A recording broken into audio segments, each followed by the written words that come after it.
ကဲကျွန်တော်တို့ဒီနေ့ page 25မှာရှိတဲ့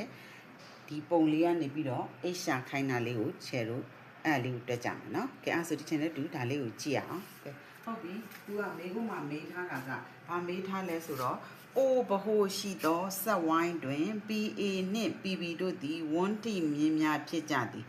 H ကိုရှာပါကဲအဲ့ဆိုလို့ရှိရင်ဒီချဲတို့ပေးထားချက်ကလေးကသူ့ရဲ့ပေးချက်ကလေးကဘာလဲ OA နဲ့ PA နဲ့ PB PA နဲ့ PB တို့ဒီ1ထိမြင်းနေဖြစ်တယ်ဆိုတာကိုပေးထားတယ်။ Okay အဲ့ဆိုရင်ဒီချက်တို့ကဒီပုံလေးကိုကြည့်မယ်။ဒီမှာဒီချက်တို့က OA နဲ့ OB ကိုဆက်ဆွဲလိုက်မယ်နော်။ OA နဲ့ OB ကိုဆက်ဆွဲလိုက်တယ်။ဒီချက်တို့ O နဲ့ A O နဲ့ B ကိုဆက်ဆွဲတယ်နော်။ O နဲ့ A O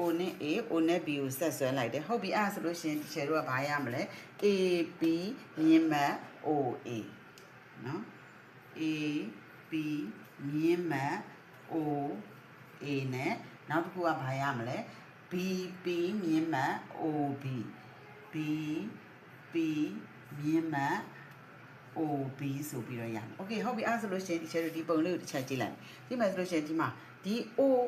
down AOB ဒီဘဟုခန့်ဆောင်ထားတဲ့တောင်ဘဟုခန့်ဆောင်ထားတဲ့ဒီမှာ down ကဒီမှာ H ရှိတဲ့တောင်ဒီ down CAB ဒီအခြားအဝန်းပိုင်းကိုခန့်ဆောင်ထားတော့တောင်အဲ့ဒါဆိုလို့ရှိရင်ခြေတို့စီးမြင်းအရာဘဟုခန့်ဆောင်ထားတော့တောင်ဒီအခြားဆက်ဝန်းအဝန်းပိုင်းပေါ်မှာခန့်ဆောင်ထားတဲ့တောင်ရဲ့နှစ်စားရှိတယ်အဲ့တော့ဒီခြေတို့ down AOB ဒီ 2H down AOB ညီမျှခြင်း 2H degree အဲ့ဆိုရင်ဘဟုမူခံဆောင်ထားသောတောင်ဘဟုကိုခံဆောင်ထားသောတောင်ဘဟုခံဆောင်ထားသောတောင်โอเคဟုတ်ပြီအဲ့ဆိုလို့ရှိရင်ဒီချေတို့ဒီဟာကိုကြည့်မယ်စတုကန် AOBB နော်စတုကန် AOBB ကိုကြည့်မယ်ဆိုလို့ရှိရင်down A ရဲ့ down O ရဲ့ down B ရဲ့ down B ရဲ့ပေါင်းရင်းဒီစတုကန်ကြီးတောင်များပေါင်းလက်ဒီ360ဒီဂရီရှိတယ်အဲ့တော့ချေတို့ရေးလိုက်မယ်ကဲအဲ့ဆိုလို့ရှိရင်ဒီချဲတို့ဒီမှာစတုကန် AOBB လေးကိုတစ်ချက်ကြည့်အောင်နော်အဲ့မှာဆိုလို့ရှိရင်ဒီချဲတို့ဒီ down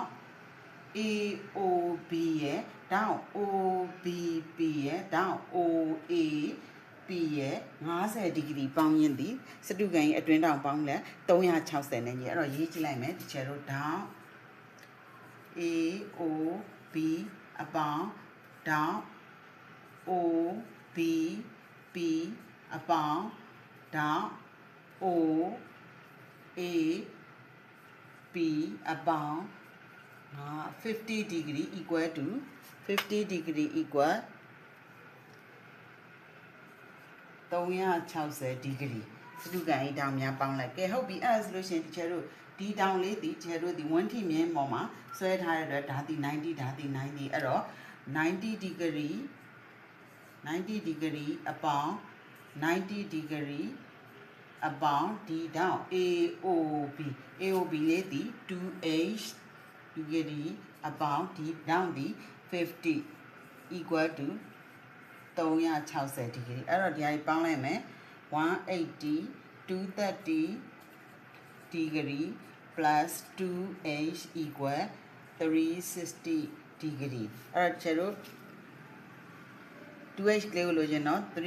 230ဟိုကကိုသွားနှုတ်မှာ 2H equal 360 degree minus 230 degree ချက်ဒီဘက်နားမှာရေးလိုက်မယ်နော်အဲ့တော့ခါကြတော့နှုတ်လိုက်မယ်360ရနေပြီးတော့230ကိုနှုတ်မယ်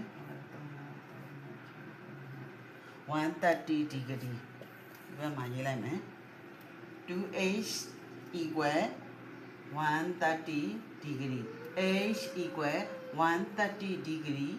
အစား2အဲ့တော့ဒီမှာစားလိုက်မယ် H equal 65 degree ဆိုပြီးတော့ဒီလိုလေးရမယ်ချယ်တို့ဒီမှာဆိုလို့ရှိရင်1ထိမြင်းတွေပေါ်မှာဆွဲထားတဲ့မြင်းဒီ90 degree တောင်းမှန်လေးတွေဖြစ်တယ်ဆိုတာကိုသိရမယ်ဘဟုမှာခံဆောင်ထားသောတောင်းဒီအခြားအဝန်းပိုင်းမှာခံဆောင်ထားသောတောင်းရဲ့နှစ်စားရှိတယ်ဆိုတာလေဒါလေးသိတယ်ဆိုရင်ချယ်တို့ဒီပုံလေးတွေကတွက်လို့ရပါပြီနော်